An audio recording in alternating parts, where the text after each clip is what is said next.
A very warm welcome to Anushka Garg Commerce classes. So in this video we're going to do the PYQs of 2025 UGC NET exam Commerce.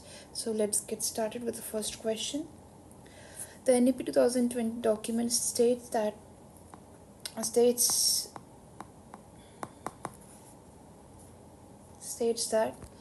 First हमें देखना होगा कि क्या objectives थे NEP के.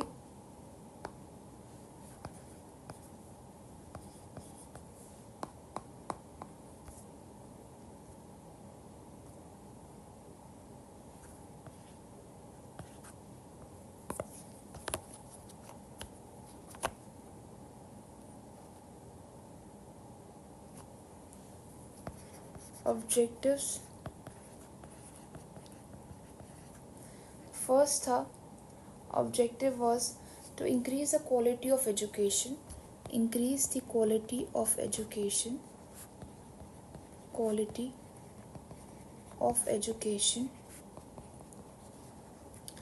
Second objective था increase the gross enrollment ratio.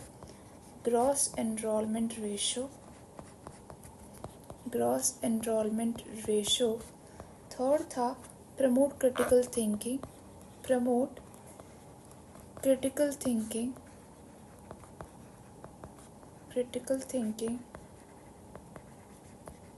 Okay. Fourth था हमारा that was reduce rote memorization.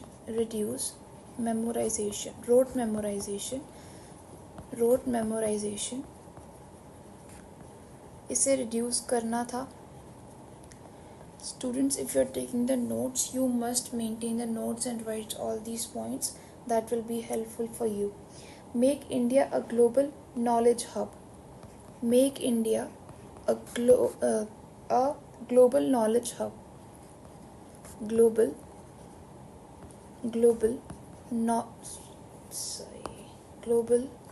knowledge hub. Okay. Now ensure equitable and inclusive education, or equitable and inclusive education.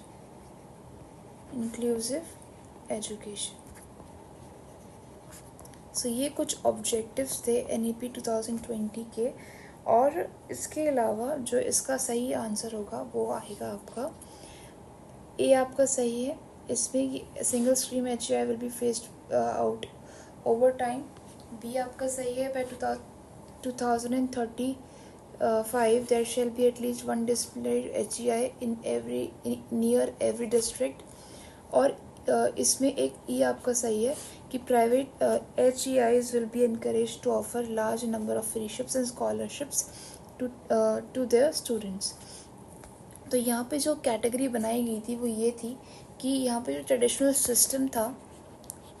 System था 10+2 का, वो हटा के या रिप्लेस करके इन्होंने नया सिस्टम बनाया जिसको इन्होंने बोला पहले फाउंडेशनल स्टेज, और फिर आता है आपका प्रिपरेटरी स्टेज, फिर आता है मिडिल, फिर आता है आपका प्रिपरेटरी, फिर आता है मिडिल, फिर आता है आपका सेकेंडरी. ठीक है, ऐसे करके कैटेगरी आती है जिसमें जो फाउंडेशनल है वो तो आपका फाउंडेशनल तो आपका प्री स्कूल से लेके सेकंड क्लास तक होता है. प्रिपरेटरी जो आपका 3 to 5 क्लास तक होता है. मिडिल आपका 6 to 8 तक होता है. और ये आपका 9 to 12 तक होता है. ठीक है, तो ऐसे में कैटेगरी बना दी गई और ट्रेडिशनल सिस्टम को हटा दिया गया. सो नेक्स्ट आपका आता है नेक्स्ट क्वेश्चन ये वाला. तो इसके अंदर हम देखेंगे teacher assess the answer books of the students and based on their scores he gave them marks.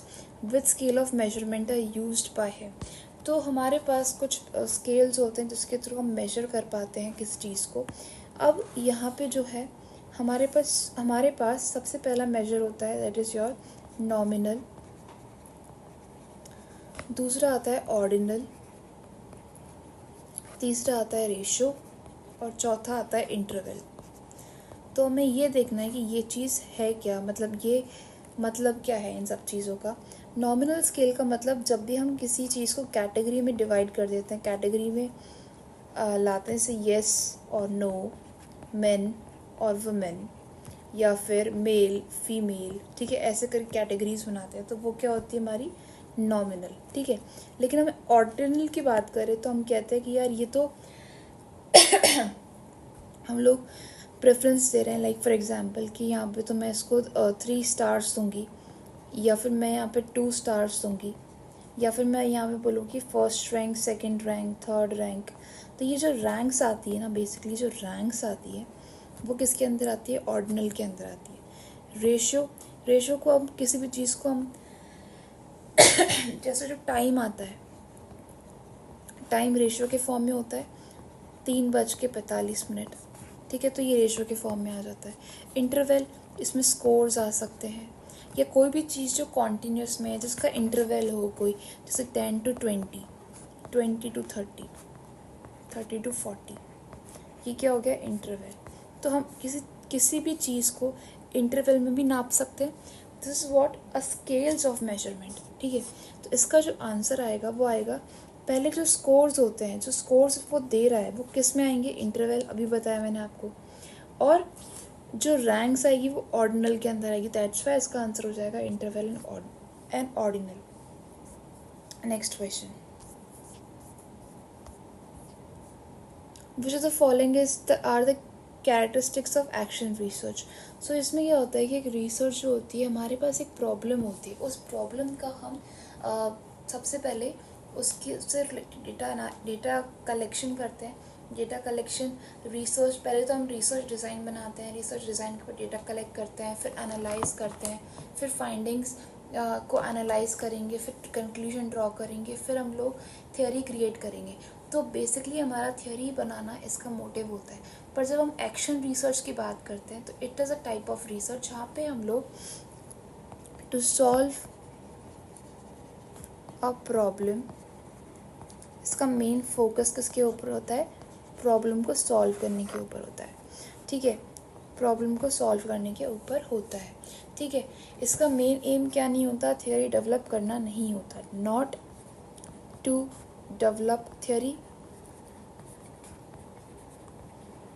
Basically जो हमारी प्रॉब्लम होती है उसको सॉल्व करना होता है।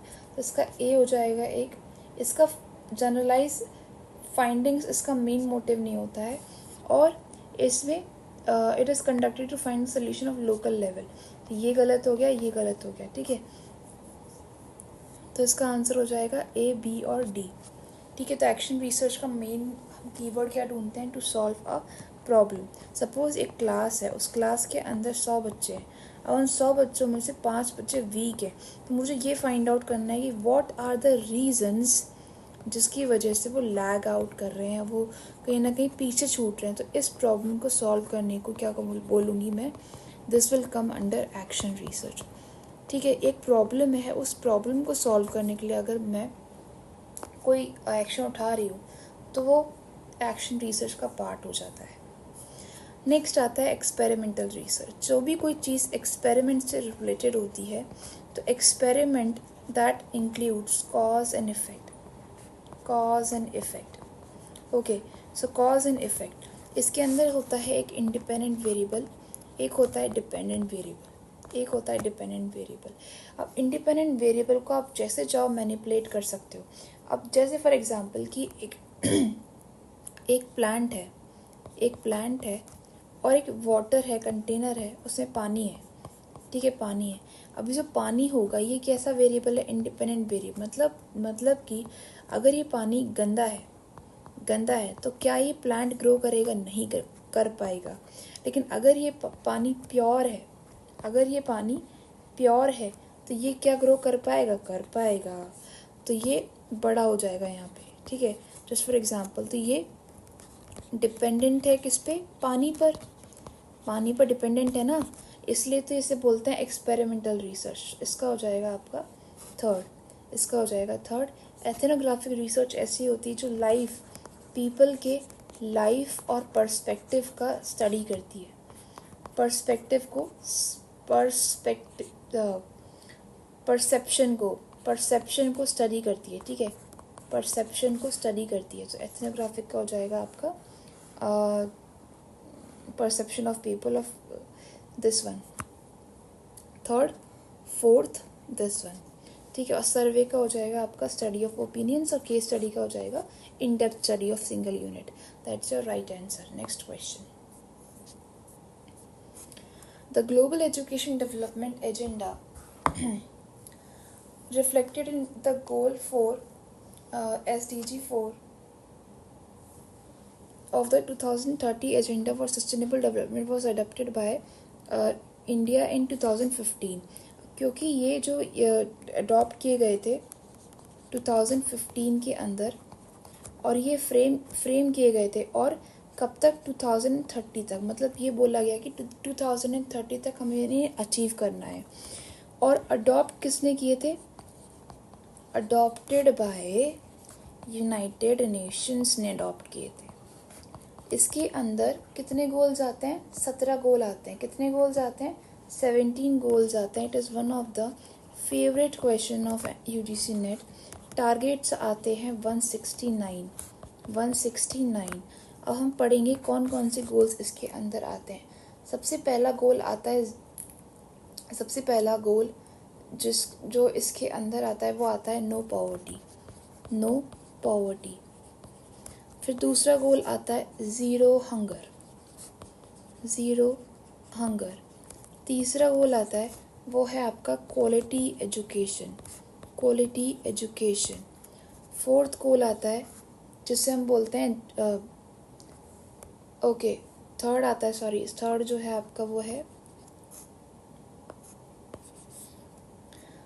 है आपका वो है गुड हेल्थ। और फोर्थ आता है क्वालिटी एजुकेशन। और फिफ्थ आता है आपका जेंडर इक्वलिटी, ठीक है। सिक्स्थ आता है क्लीन वाटर। सेवेंथ आता है अफोर्डेबल क्लीन एनर्जी। एट्थ आता है डिसेंट वर्क। नाइन्थ आता है इंडस्ट्री, इनोवेशन एंड इंफ्रास्ट्रक्चर, ठीक है। फिर आपका टेंथ आता है नाइन्थ हो गया। फिर टेंथ आता है आपका which is your reduced inequalities. फिर 11th आता है सस्टेनेबल सिटीज़।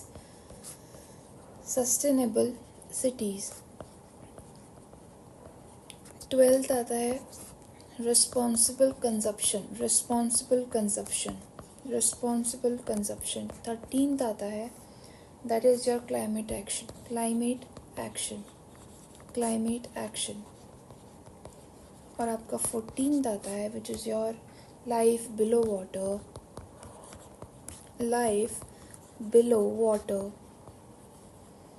15th आता है लाइफ ऑन लैंड। 16th आएगा आपका which is your piece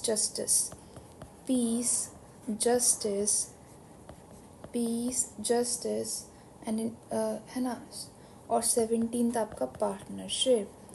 so guys these are the 17 goals of SDGs।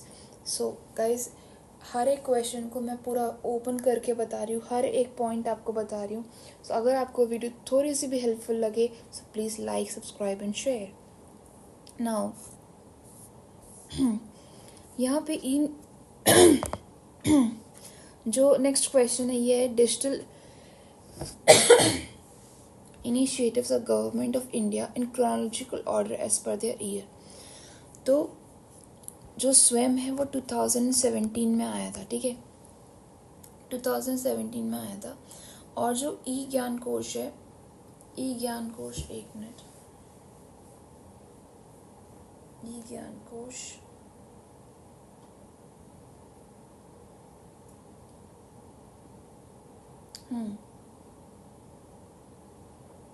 तो जो स्वयं है वो ई इधर आना चाहिए, ठीक है। फिर नेप्टेल आया था 2003, ये आया था 2020 में आया था ये, ठीक है। एक मिनट, 2020 में आया था। और नेप्टेल जो है वो आपका आना चाहिए 2003 समथिंग, एक मिनट, 2003 में आया था। ईपीजी पाठशाला, ईपीजी पाठशाला ये होना चाहिए आपका, एक मिनट, ईपीजी पाठशाला आपका होना चाहिए, दैट इज़ योर ईपीजी पाठशाला। ओके, सी 2003 तो आपका नेप्टेल हो गया, दैट इज़ योर सी। सी से पहले ई ज्ञान कोश, ई ज्ञान कोश, ई ज्ञान कोश आपका होना चाहिए। आप बताओ क्या होना चाहिए इसका आंसर।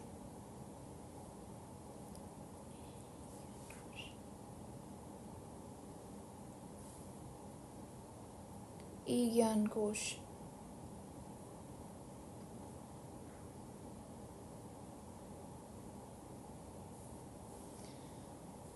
मेरे हिसाब से ये आया था 2005 के अंदर, 2020 के अंदर ये आया था, 2005 के अंदर ये आया था, ठीक है। तो पहले आपका आएगा नेप्टेल, आएगा सी ए, ओके। ईपीजी पाठशाला देखा था ना बेबी, ईपीजी पाठशाला, ओके। सो सी और ए, CAD EB, ओके, ये आपका आंसर होना चाहिए, ठीक है। नेक्स्ट क्वेश्चन, इसके अंदर skills to face job interviews getting employed are a part of soft skills.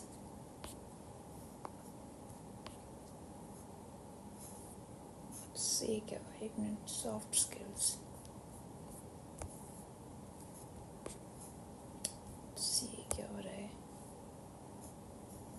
Just a minute.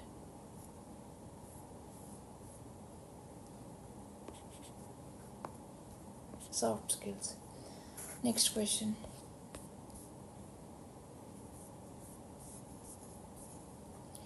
साम पित्रोदा कमेटी जो थी वो किसके लिए आई थी, to explore the public private partnership in higher education, इसका फर्स्ट आ जाएगा।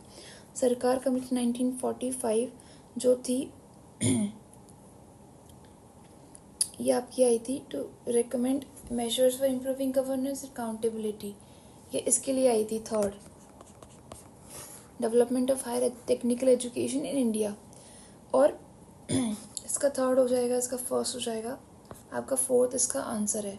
जो सी का क्या होगा, fourth, restructuring curricula of for multidisciplinary professional courses, ठीक है, इसका आंसर हो जाएगा। और डी का हो जाएगा second, that is your to recommend measures for improving governance and accountability in higher education institutions. Okay, next question. Now YouTube जो आया था, कब आया था, 2003 के अंदर, Facebook 2004, ठीक है।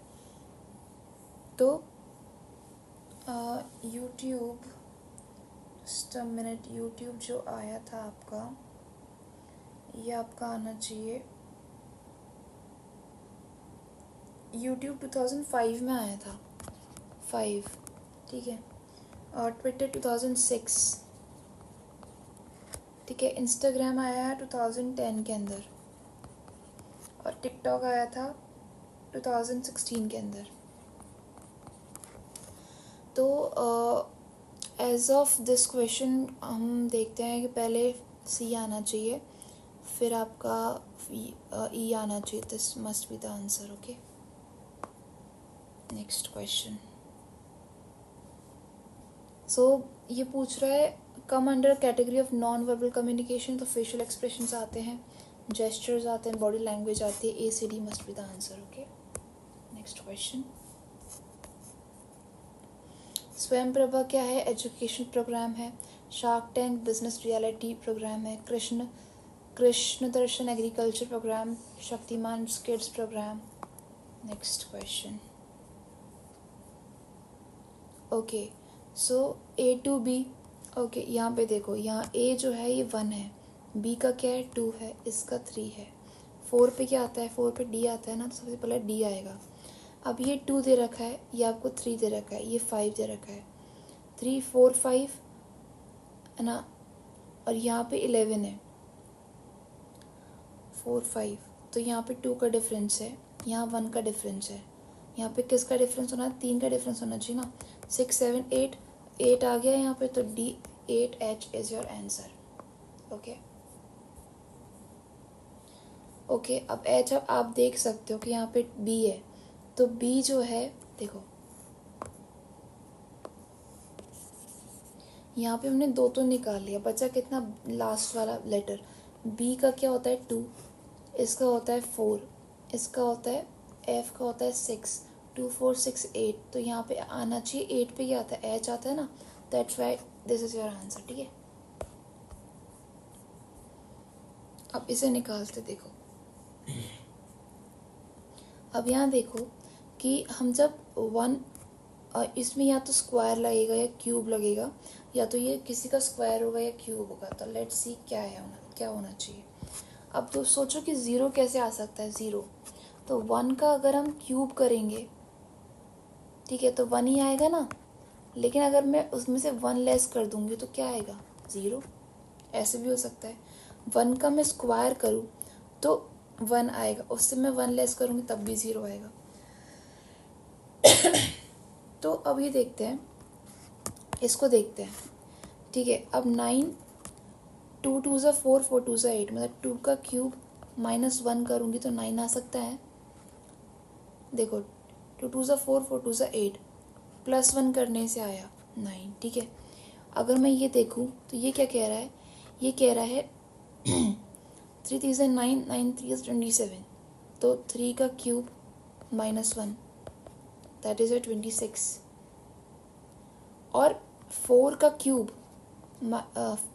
ओके 4 का cube 4 4 16, 16 4 64, plus 1, that will be your 65.